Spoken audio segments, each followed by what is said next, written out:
दोन मंत्र्यांनी मला मध्ये घेतलं होतं. तिथून उठेपर्यंत मला त्यांची भीतीच वाटत होती. हे विधान आहे शिवसेनेचे मंत्री शंभूराजे देसाई यांचं. शिवजयंतीच्या निमित्ताने साताऱ्यातील एका कार्यक्रमात भाजपचे जयकुमार गोरे आणि शिवेंद्रराजे भोसले यांच्यासोबत एकाच व्यासपीठावर बसलेल्या शंभूराजे देसाई यांनी मला भीती वाटते असं उपरोधिकपणे म्हटलं खरं, पण यामुळे शंभूराजे देसाई आणि जयकुमार गोरे यांच्यातील धुसफूस चालूच असल्याचं पुन्हा एकदा अधोरेखित झालं. महायुतीचेच घटक असूनही शंभूराजे यांनी भाजपच्या मंत्र्यांबद्दल असं का म्हटलं? साताऱ्यातील महायुतीत सगळं आलबेल नाहीये का? साताऱ्याच्या राजकारणात नक्की काय वाद चालू आहेत? जाणून घेऊयात या व्हिडिओच्या माध्यमातून. नमस्कार, मी शशिकांत आणि तुम्ही पाहताय कट टू कट. नुकत्याच झालेल्या शिवजयंतीच्या साताऱ्यातील एका कार्यक्रमात शिवसेनेचे शंभूराजे देसाई, भाजपचे जयकुमार गोरे आणि शिवेंद्रराजे भोसले हे एकाच व्यासपीठावर आले होते. त्यावेळी बोलताना शंभूराजे देसाई यांनी दोन मंत्र्यांनी मला मध्ये घेतलं होतं, मला त्यांची भीती वाटत होती अशी कोपरखळी मारली आणि सभेत हशा पिकला. व्यासपीठावरील नेत्यांसह स्वतः शंभूराजे देसाई मिश्किलपणे हसले. पण म्हणतात ना, राजकारणात न बोललेले शब्द देखील समजले जातात. तसेच काहीसं या प्रकरणात आहे. शंभूराजे देसाई आणि जयकुमार गोरे यांच्यात गेले काही दिवस प्रचंड धुसफूस चालू आहे. एकाच जिल्ह्यातील महायुतीचे घटक असून देखील दोघेही एकमेकांना डिवचायची एकही संधी सोडत नाहीत. नगरपालिका निवडणुकीच्या वेळी देखील फलटणमधील प्रचारात पालकमंत्री शंभूराजे देसाई यांनी फलटणमधील दहशतीचा उल्लेख केला होता. स्वतःच्या चेहऱ्यावरून हात फिरवत दाढीपुढे दहशत चालत नाही असं दर्शवलं होतं. त्यावर फलटणमधीलच भाजपच्या विजयी सभेत ग्रामविकास मंत्री जयकुमार गोरे यांनी दाढीवर हात फिरवत कोणीतरी फलटणमध्ये आलं आणि शिवसेना दहशत खपवून घेणार नाही असं म्हणालं. त्यांना मला सांगायचं आहे, दहशत आम्हाला पण चालत नाही आणि मला पण दाढी आहे. ज्यांनी माझा नाद केला त्यांना मी सोडत नाही. कोरेगावमध्ये आमच्या वाटेला जाणाऱ्यांचं काय झालं? उत्तर कराडमध्ये आणि आता फलटणमध्ये काय अवस्था झाली आहे? आमच्या वाटेला गेलेल्यांचं काय होतं हे तुम्ही पाहिलंय, असा इशारा शंभूराजे देसाई यांना दिला होता. आता जिल्हा परिषदेच्या निमित्तानं पुन्हा या दोन्ही मंत्र्यांमध्ये वर्चस्वासाठी स्पर्धा चालू आहे. सातारा जिल्हा परिषदेचा अध्यक्ष हा भाजपचाच होईल असं गोरे यांनी म्हटलं आहे. त्यावर उत्तर देताना गोरे आमच्यापेक्षा दिग्गज मंत्री आहेत. त्यांच्या वक्तव्यावर बोलताना आम्हाला भीती वाटते. आम्ही एखादं छोटं वाक्य जरी बोललो तरी लगेच त्यांच्याकडून दुसरा पालकमंत्री नेमला जातो, असा टोला शंभूराजे देसाई यांनी हाणला आहे. वास्तवात सातारा जिल्हा परिषद भाजपनं स्वबळावर लढवत 27 जागा जिंकल्या, तर शिवसेना आणि राष्ट्रवादीने एकत्र लढत राष्ट्रवादीने 20 तर शिवसेनेनं 15 जागा जिंकल्या. संख्याबळानुसार राष्ट्रवादी आणि सेना इथं एकत्रितरित्या बहुमतात आहेत.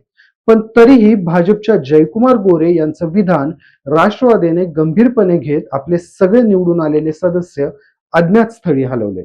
आता भाजपच्या जयकुमार गोरे यांच्या इशाऱ्याला राष्ट्रवादी आणि शिवसेना इतकं गांभीर्यानं का घेत आहेत, याचं उत्तर जयकुमार गोरे यांनी गेल्या काही दिवसात केलेल्या कामगिरीत आहे.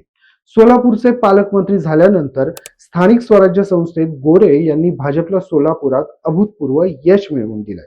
महानगरपालिका, नगरपालिका, नगरपंचायत, जिल्हा परिषद सगळीकडे त्यांनी विजय मिळवलाच, पण हा विजय मिळवताना त्यांनी सोलापूरमध्ये काही घराण्यांच्या एक हाती वर्चस्वाला तडा देखील दिला.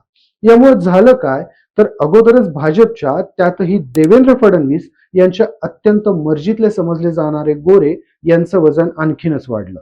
यामुळे जयकुमार गोरे यांचा आत्मविश्वास देखील वाढलाय. आता सातारा जिल्हा परिषद अध्यक्षपद हे फक्त निमित्त आहे. शंभूराजे देसाई आणि जयकुमार गोरे या दोघांसाठीही अध्यक्षपद हे फक्त जिल्ह्यातील पक्षाची ताकद दाखवण्याची गोष्ट राहिली नसून वैयक्तिक वर्चस्वाची लढाई झाली आहे. कारण राज्यात महायुती म्हणून एकत्र सत्तेत असताना जिल्ह्यात देखील एकत्र लढण्याची अपेक्षा होती. मात्र भाजपनं स्वबळावर लढण्याचा निर्णय घेतला. या निवडणुकीत सेना राष्ट्रवादीला सोबत घेऊन लढते हे लक्षात आल्यावर जयकुमार गोरे यांनी ज्या गटात राष्ट्रवादीची ताकद आहे तिथं घुसून स्थानिक भाजप कार्यकर्त्यांना पाठबळ पुरवलं. त्यामुळे राष्ट्रवादी सोबतच शिवसेना आणि आपसुकच शंभूराजे देसाई दुखावले गेले. कारण भाजप स्वतंत्र लढत होती आणि ते लढताना मित्र पक्षांना देखील कुरतडत होती. या अगोदर शंभूराजे देसाई यांना पालकमंत्री करताना देखील स्थानिक भाजप आणि त्यातही जयकुमार गोरे यांचा त्यांना मोठा विरोध होता. पालकमंत्री हे पद म्हणजे जिल्ह्याचा नेता समजला जातो. नियुक्तीच्या वेळी शंभूराजे यांना विरोध झालाच, पण त्यानंतर देखील शंभूराजे देसाई यांना शक्य तितक्या वेळी कोंडीत पकडण्याचं काम जयकुमार गोरे यांनी केलं. त्यात शंभूराजे देसाई यांचे भाजपच्या इतर नेत्यांसोबतचे संबंध देखील जिल्ह्यात तितकेसे चांगले नाही. उदयनराजे भोसले यांच्यासोबत देखील त्यांचा वाद झाला होता. पाटणमधील शंभूराजे देसाई यांचे कट्टर राजकीय प्रतिस्पर्धी म्हणून ओळखले जाणारे सत्यजित पाटणकर यांना देखील भाजपवासीय करून घेण्यात जयकुमार गोरे आघाडीवर होते. त्यामुळे देखील शंभूराजे देसाई यांचा जयकुमार गोरे यांच्यावर राग आहे. त्यामुळे माध्यमांसमोर एकमेकांना हसत कोपरखळी मारणारे जयकुमार गोरे आणि शंभूराजे देसाई यांच्यात सध्या तरी वर्चस्वाची लढाई पेटलेली आहे, हे लक्षात येतं. या सगळ्या गदारोळात सोलापूरमधील स्थानिक स्वराज्य संस्थेतील यशामुळे जयकुमार गोरे यांचा आत्मविश्वास वाढला होता.